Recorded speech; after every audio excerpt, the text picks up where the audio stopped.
where the Jamaicans saw a picture of Jomo Kenyatta with long dreads.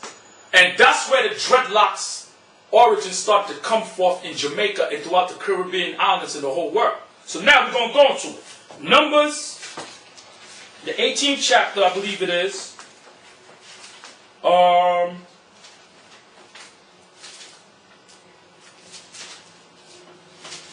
Where's that scripture with the hair?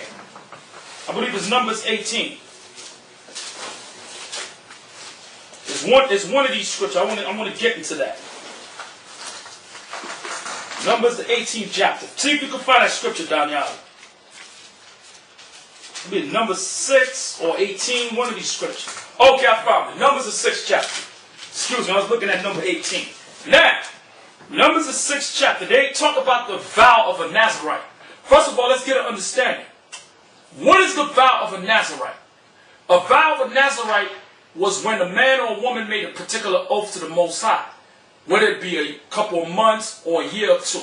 So you wouldn't cut your hair. But does it mean that you didn't cut your hair and you let your hair grow all knotted up and you didn't comb it and clean it and wash it? No.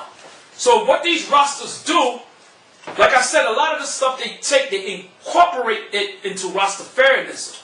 And what they do is they push it and make it seem like the Rastafarianism is a nationality and it's not a religion. So now, Numbers the 6th chapter, verse 1. Let's break down the Nazarite. Because a lot of these Rastas claim they're Nazarites. But let's show you to have dreadlocks is wrong. That's why it's called dread and locks. It locks up. The natural hairstyle for a man or woman to have is braids, not dreadlocks. Dreadlocks is unclean. Okay, a lot of you Rastas will argue and say, no, you can still wash it, you have shampoo. No, it's like taking a knot. It's like taking a sheet of paper, a long cloth or a sheet, and taking the sheet and tying it into a knot. Now let's say you wash the sheet, tie it into the knot, and you take it out the washing machine. The outside is going to be white and clean, but guess what? For the inside, which is the knot, to be clean, you have to untangle it and wash it. So no, when you put these different herbal medicines or herbal wash that you use, herbal shampoo that you use on your hair is not clean. It's still unclean. That's why the Lord allowed the Israelites to have braids or afros. Alright? So that following that Jomo Kenyatta over there in Kenyatta is wrong. So we're going to prove it. Give me Numbers the 6th chapter, verse 1. Book of Numbers, chapter 6, verse 1.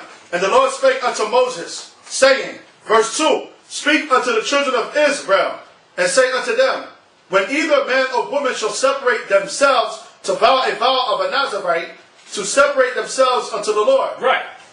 Verse 3, He shall separate himself from wine and strong drink, and shall drink no vinegar of wine, or vinegar of strong drink, neither shall he drink any liquor of grapes, nor eat moist grapes, or dry. Right, so in other words, this takes place during the time of the vow. So read on.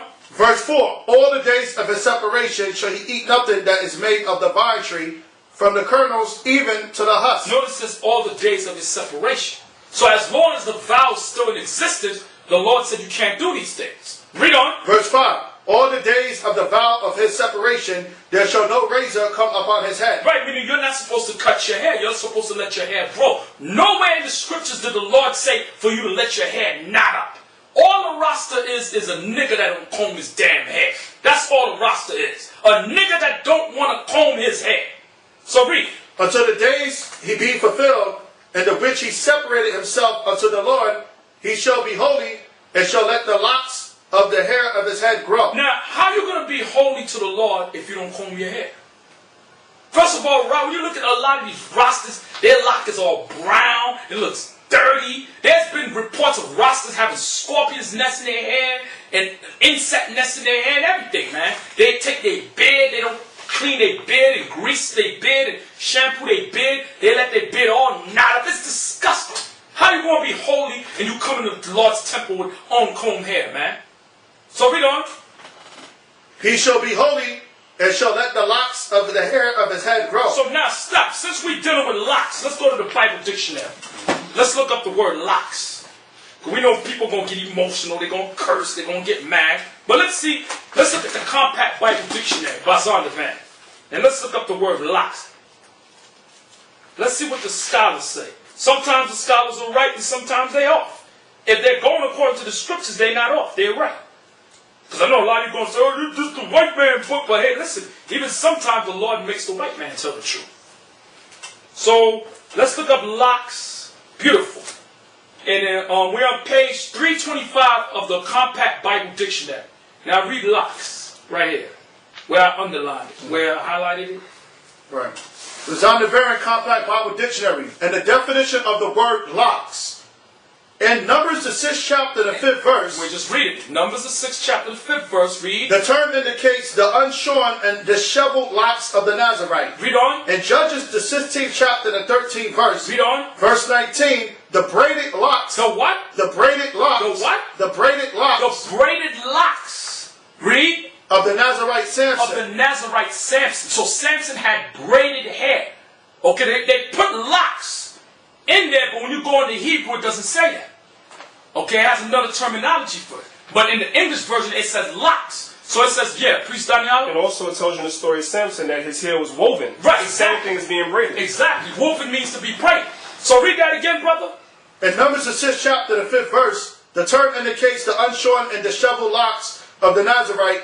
In Judges, the 15th chapter, the 13th verse, verse 19, the braided locks of the Nazarite Samson. The braided locks of the Nazarite Samson. So it shows you that the Israelites, we braided our hair. We didn't have dreadlocks. Now, you may have had Israelites that were Gentiles that was following the other nations. Yeah, they grew locks in their hair. But technically, as being Israelites under the law of Moses, we're not allowed to have dreadlocks. That's an unclean hairstyle. So that's it. So now, continue finishing Numbers, the 6th chapter. Now I'm going to show you how wicked the Rastas are. So read. Numbers, the 6th chapter, the 5th verse. All the days of the vow of his separation there shall no razor come upon his head, until the days be fulfilled, in the which he separateth himself unto the Lord.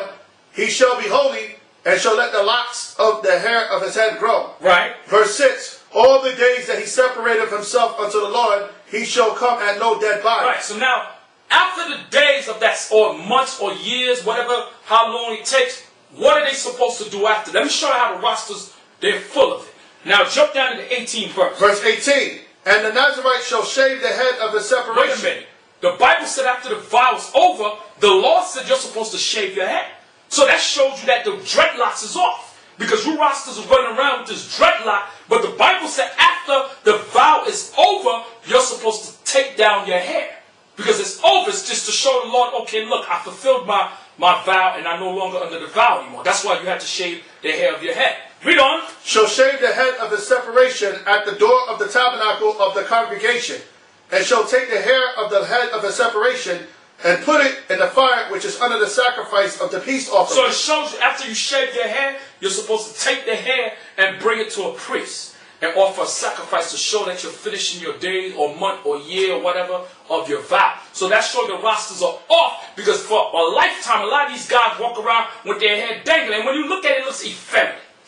They're always going like this, like a woman, like a bitch. Always going like that. Give me 1 Corinthians 11. Let's see what Paul said about that. Give me the book of 1 Corinthians 11 chapter.